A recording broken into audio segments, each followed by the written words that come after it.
it was particularly moving, even though it was my first time going there.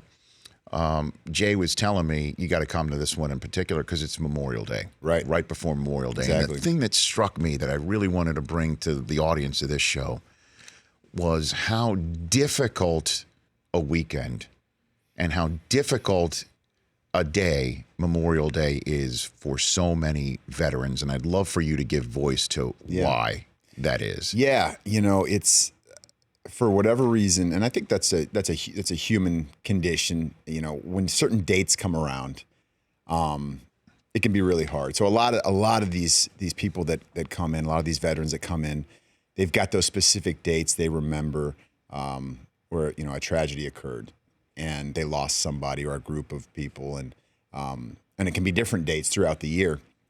But then once again on Memorial Day, they all sort of come to a head, and you remember all of those men and women, and survival guilt is a big issue. It's a problem in the community, and we're always taught to be deflective and be very, very humble in a lot of ways, and not sort of want to talk about the good stuff that we did and we were a part of, stuff that we're proud of. Sure.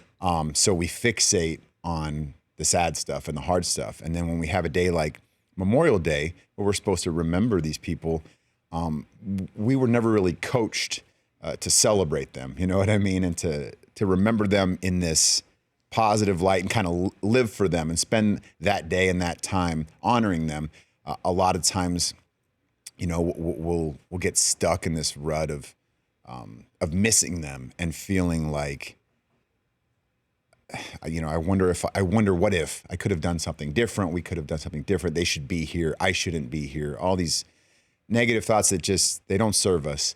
And it can be really difficult and talk about that isolation. Like a lot of people, a lot of veterans will isolate on days like that. And, we see the public out there, they have a day off from work and they're enjoying themselves. And we don't understand that because we're like, this is not a happy day, right?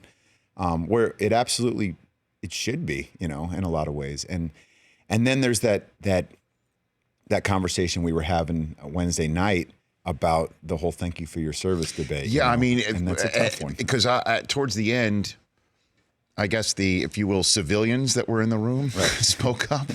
Right. And of which I was one, because, I have never served. Right. And so I asked the room, hey, I'm fortunate to work, as I say, in the toy department. Toy department, yeah. Here's what I told somebody about that yesterday. It's a great line. I work in the toy department, where I talk about games and losses and people that say something's an outrage. It's because of a blown call in the NFC Championship game. At any rate, so I said, "Hey, was a blown call. Chris," I said to the room, "I'm like, hey."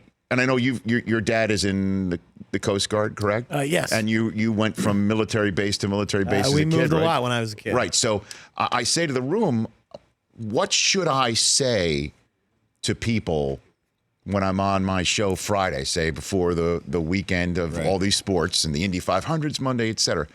What do I say that people should know? What do you want me to tell people? And one of the folks in our circle raised his hand and said, tell them not to thank us for our service. And that blew me away. I'm like, why? And Jay too. And Jay was just like, what are you talking about? What are you talking about? Because most people will see somebody like yourself, Nate, again, Green Beret, Special Forces. You said you spent most of your time in Special Forces, right? Right, yep. And I mean, on a day where you're alive, I want to tell you, thank you for doing what you've done, but that is not particularly helpful. Is that the way to put it? I don't ever want people to think that, because there are some people that are offended by those words, even on Memorial Day, veterans. And I think that's not healthy, because it's coming from a good place. Most people that say those things mean those things. You know what I mean? Yes, of course, there's going to be some people that just maybe say something out of obligation or, feel like this is what I'm supposed to do. Or something that you want to hear. Right. Give you something that you'd like to hear, maybe. Sure. But I think most people, just like most people are good people, most people that say that, they really mean it, and it's coming from a good place. So I don't, I don't want us to, as the veteran community, I don't want us to, become offended with that or say, don't say that to me on Memorial Day. That's not what it's about. It's not about thanking me for my service. It's about those that aren't here anymore. We don't want that, but it is important for the public to understand that it's a very difficult day for us, and it's not about us that are still here. It's about those that paid the ultimate sacrifice, and I think everybody knows that.